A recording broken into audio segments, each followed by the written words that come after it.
O primeiro período da história da Igreja, que vai do ano 0 até o ano 453, com a queda do Império Romano, é o período onde a Igreja surgiu, a Igreja nasceu e a Igreja se espalhou pelo mundo e a Igreja se fortaleceu.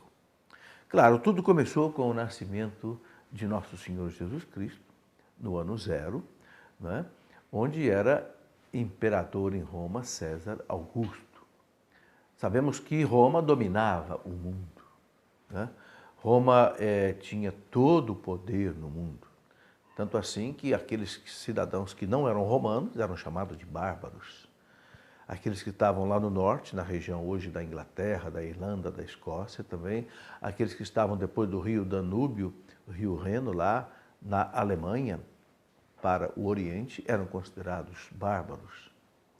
E Roma dominava todo o império. Tanto assim que o mar Mediterrâneo, que é circundado ao norte pela Europa, no sul pela África e no oriente pelo Oriente Médio, né?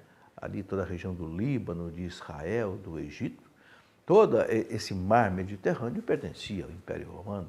Eles chamavam de Mare Nostrum. Nunca na história da humanidade uma nação, um império foi dono de um mar. Isso é importante entender isso para saber o contexto em que a Igreja nasceu. A Igreja nasceu quando existia o Império Romano. E esse império era fabuloso. Ele estabeleceu o que foi chamado de Pax Romana. O que é a Pax Romana? Como ele dominou o mundo inteiro, cessaram as guerras entre os povos, porque todos os povos ficaram subordinados ao Império Romano. E esse império construiu mais de 100 mil quilômetros de estradas. 100 mil quilômetros, para você ter uma ideia, né? Quando você viaja, por exemplo, de São Paulo até Recife, ou você anda aí, 2, 3 mil quilômetros, o Império construiu 100 mil quilômetros. Naquele tempo que não havia tratores, não havia, né, máquinas hidráulicas e etc. Então, a gente percebe aí o apogeu que foi o Império Romano. E tem algo a ver muito interessante com aquilo que diz São Paulo na Carta aos Gálatas. Na plenitude dos tempos, Deus enviou seu Filho ao mundo nascido de uma mulher.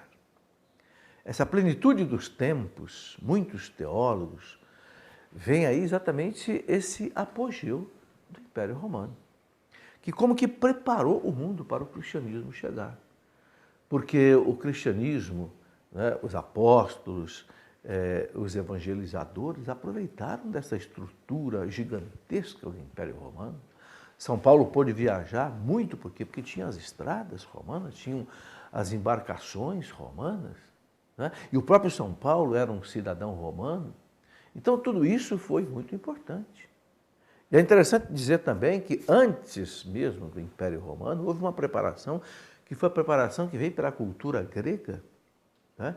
Uma cultura muito forte de filosofia, com Aristóteles, com Platão. Depois nós vamos ver, por exemplo, Santo Agostinho trabalhar em cima dos escritos de Aristóteles e de Platão, também São Tomás de Aquino, lá no século XII também. Eles trabalharam a filosofia, a própria teologia, também aproveitando muitos escritos de Aristóteles, Platão e outros filósofos gregos. Então, os primeiros estudiosos do cristianismo, os grandes padres da Igreja, foram unânimes em dizer que Deus preparou o cristianismo exatamente com a cultura greco-romana.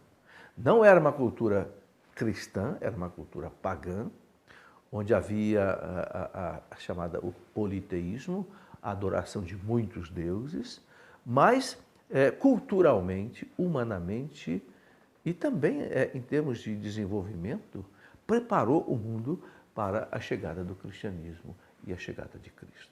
É isso que nós vamos começar a ver no nosso próximo programa.